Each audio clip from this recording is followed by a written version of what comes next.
ValveTime.net. Hi, and welcome to the ValveTime news for June 28th, 2016, where we'll recap all the latest talking points regarding Valve and the community. As anticipated several weeks ago thanks to even more Steamworks leaks, this past Thursday saw Valve kick off this year's Steam Summer Sale dubbed the Summer Picnic Sale.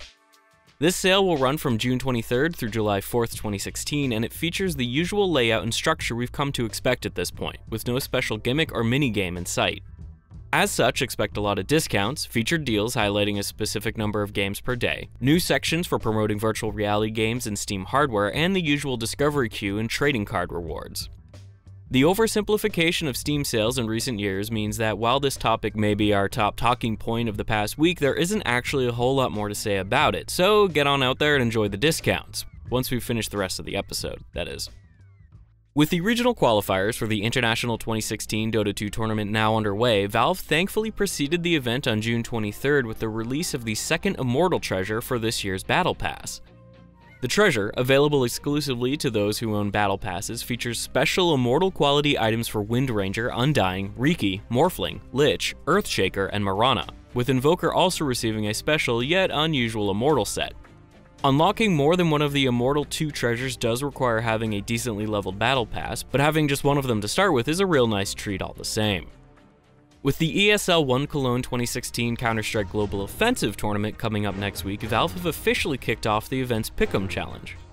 Alongside the usual rules and conditions of the Pick'em Challenges, including profile trophies and virtual betting, the event also adds a new fantasy team minigame allowing players to use their stickers to construct their own fictional team of players to see how many points they can accumulate.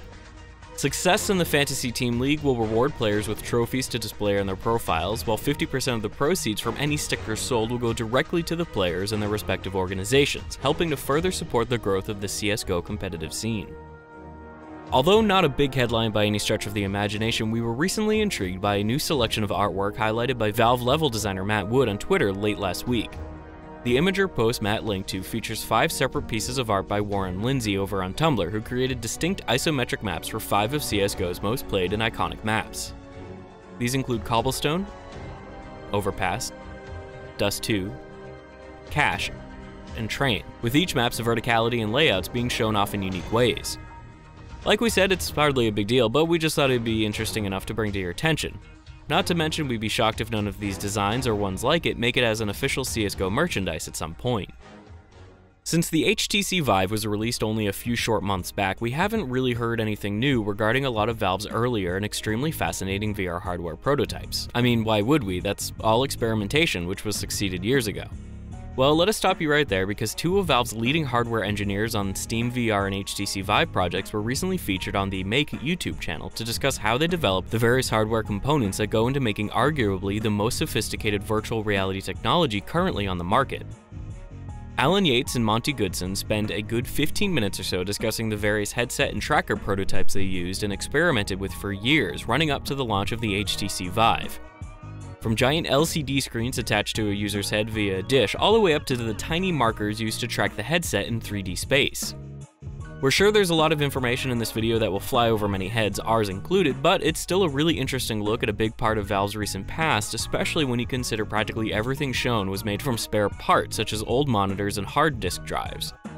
We highly recommend checking this one out if Valve's VR efforts have impressed or intrigued you thus far. While Team Fortress 2 did receive a number of small patches this last week, none of them actually contain much we think is worth bringing up here. With that said, a number of the changelog referenced internal system changes ahead of a future update. Given the timing and consistency of these changes, it feels plausible to say we can expect the announcement and release of a new major Team Fortress 2 update in the next month, with it also likely containing an all-new campaign and numerous weapon skins. The contents of the update are obviously speculation on our part, but the inclusion of a campaign now would give plenty of time for users to enjoy it and for it to time out before the annual Halloween update rolls around in October, so let's just wait and see. And that optimistic note brings us to the end of another week of Valve news.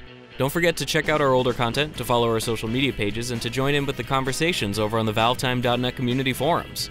Thanks for watching, and bye for now.